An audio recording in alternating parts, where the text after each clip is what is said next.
Hello, my name is Luz Arellano. I'm a former school counselor and the K-12 School Counseling Services Coordinator for the Orange County Department of Education. You are viewing Distance Learning Consortium, how pupil personnel service providers work together to support students' mental health. Let's begin by going over our learning objectives for this module.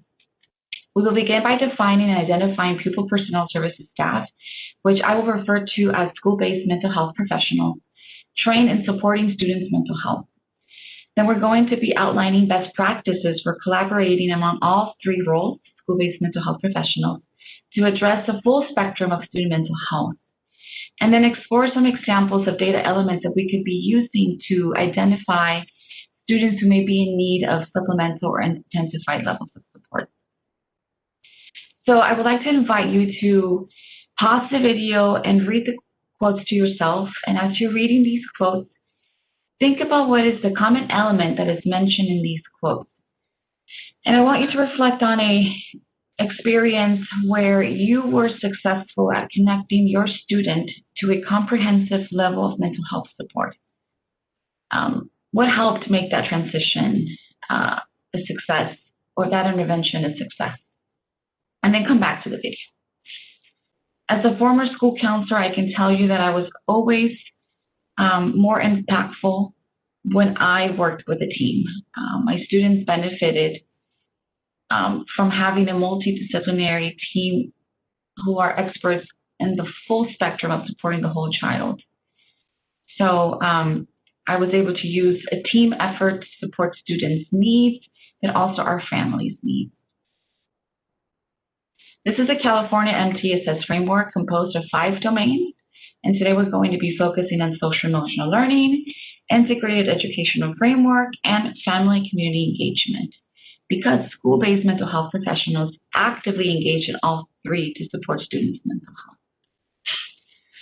So here you see the CASEL 5 core competencies wheel. I invite you to review Module 1 if you wish to learn more about the framework and each competency. But I'd like to take a moment to spend some time in explaining how social-emotional learning impacts mental health. Social-emotional learning and mental health are separate, but very much in tune with each other. Social-emotional learning is fundamental to promoting and fostering positive mental health. The skill sets that we learn through social-emotional learning help us manage difficult situations and stressors that can lead to serious mental health conditions and concerns.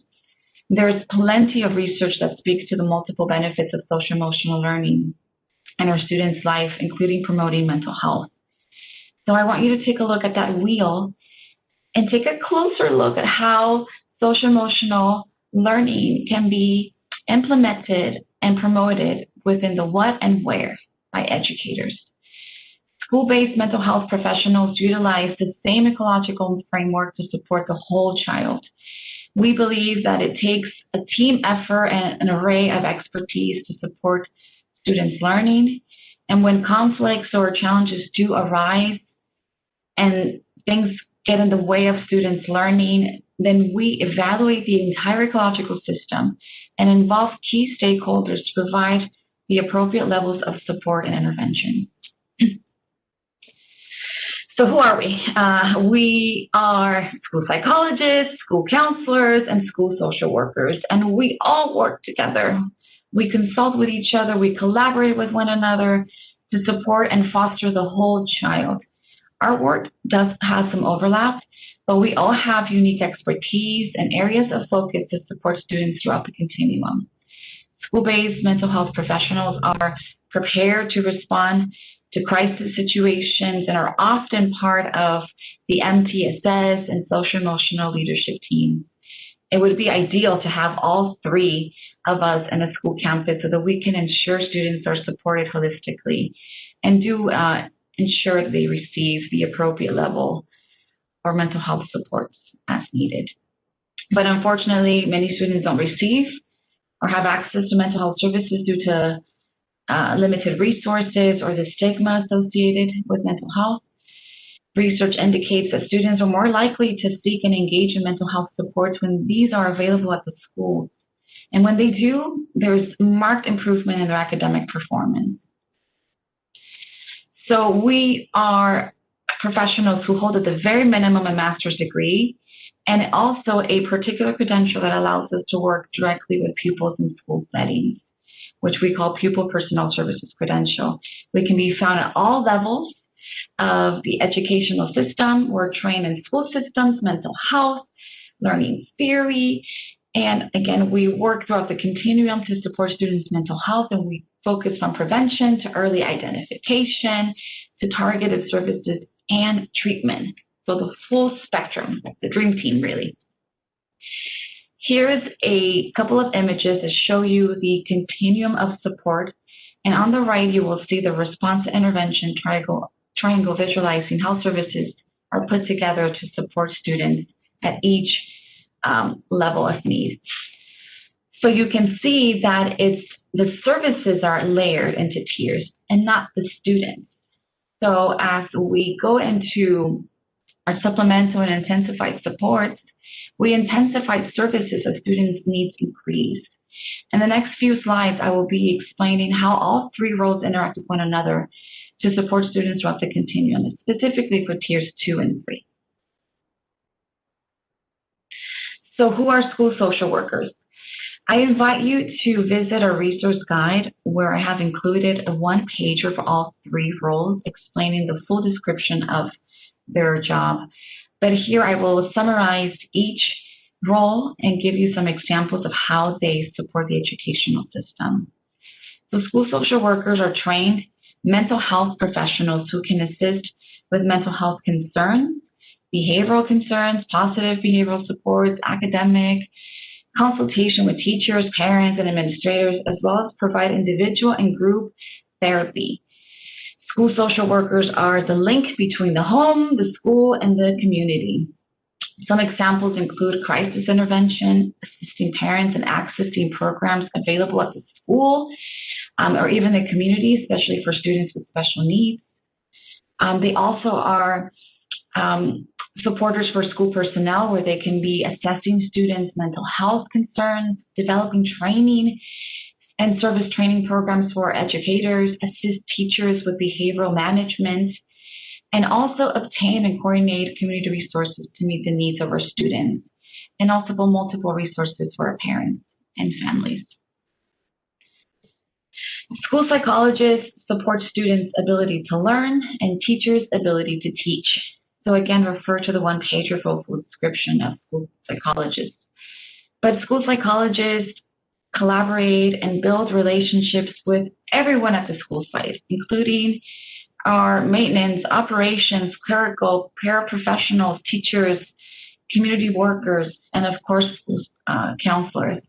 They address mental health through various approaches that include the collaboration, as I mentioned, with teachers, with school counselors, and social workers to implement a research-based plan. It is a myth that school psychologists only work with students with IEPs or who are thought to need an IEP, and it's also a myth that they only focus on assessing students for special education and not provide mental health services. So on the right, you can see all the areas in which school psychologists support our educational system. And school counselors operate from a comprehensive school counseling program as outlined by the American School Counselor Association national model. Our role has changed a lot in the last 20 years, but the transformed school counselor role focuses on leadership and advocacy, collaboration, and systemic change. It is through this comprehensive model that we're able to impact students' academic achievement, increase student attendance, and reduce discipline issues. The model emphasizes heavily on data analysis and a systemic approach to supporting students throughout the continuum.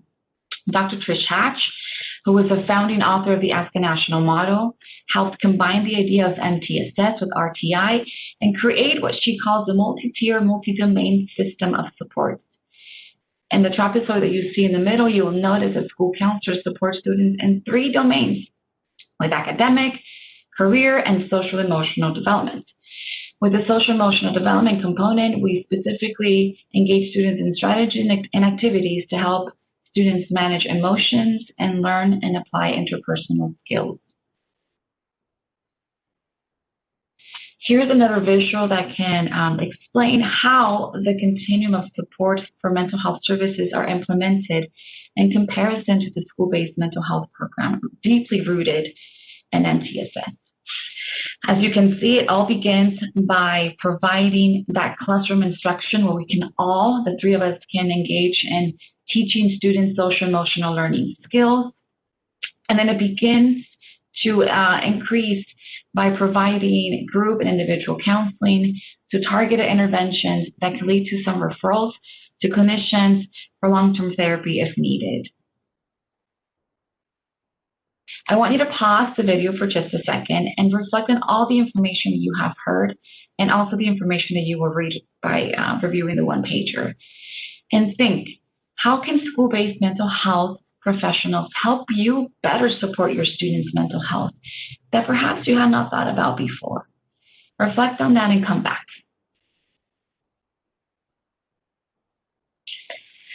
This one guide is available in your resource guide. I do invite you to go back and read the whole guide completely, but here I just want to highlight how we interact within the Tier 2 and Tier 3. Tier 2 and Tier 3 become the heavily collaborating and consulting phases for us. School counselors spend a lot of time monitoring the students and working with their families who may be in need of extra levels of support. We begin to develop responsive interventions such as safety plans, check-in and check-outs, trauma-informed approaches, behavior plans, and offer individual and short-term solution-focused group counseling.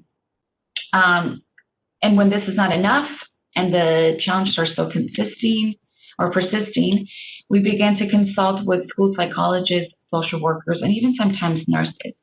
We hold meetings where we bring the whole team together, which could involve school psychologists, school social workers, if there are any serious concerns for mental health, or there is a needed expertise on available resources in our community.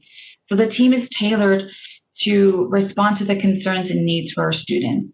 And then we continue to monitor our students' progress. And then we refer to school or district resources as appropriate, however, always keeping an eye on how our students are progressing. For Tier 3, if there's a crisis, any of the three of us can interact and engage in responding to that.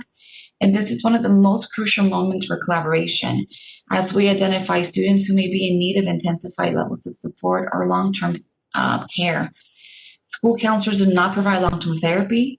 So in these cases, we begin to collaborate with our school social workers or clinicians to provide that warm handoff so they can provide that appropriate level of mental health support and long-term care. As you can imagine, this is a very sensitive and complicated process, so the collaboration of all three roles is very important. School counselors ensure that we can advocate and guide our parents throughout the process and ensure that students are receiving the appropriate levels of care, receiving the appropriate accommodations and supports in the classroom. School psychologists help determine the right educational plan for our students, whether that's an IEP or 504 accommodations plan if student is deemed to need mental health services. And then school social workers or clinicians provide the resources needed for parents and oftentimes are the ones providing the long-term therapeutic services for students and connecting them to the appropriate supports outside of the school context if applicable. So again, much collaboration and consultation, and the referral happens at the Tier 3. I want to invite you to go through our resource guide to review how we can maximize the full potential of all school-based mental health professionals in collaboration. Here I have summarized it for you. We definitely want to be following MTSS so that we can support students throughout the continuum, engage our students in social emotional instruction, and fostering a positive school climate, reducing attendance barriers by addressing key personal, social, and school and environmental factors that can be impeding students from coming to school, and involving our key stakeholders such as our teachers, administrators, our students, our families. Prepare for crisis, always be up to date and prepare to jump into those exigencies with compassion and professionalism. And of course, always nurture our professional development, never stop learning so that we can continue to provide the quality work in our school communities. I would like for you to take a moment to pause and review some of these tools I have hyperlinked for you here, or you can identify some red flags that may indicate when a student may be in need of supplemental or intensified supports. This is a very helpful tool for teachers and also school-based mental health professionals. And then lastly, I want to invite you to come together as a team, as school-based mental health professionals.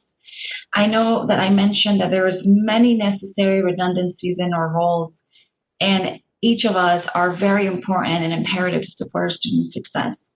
But making a plan ahead of time where we can discuss how we can make some ideal arrangements to support students in a systematic way will be very important. So I invite you to engage in this one quick activity where you can all talk about how we can all support each other to support students' mental health.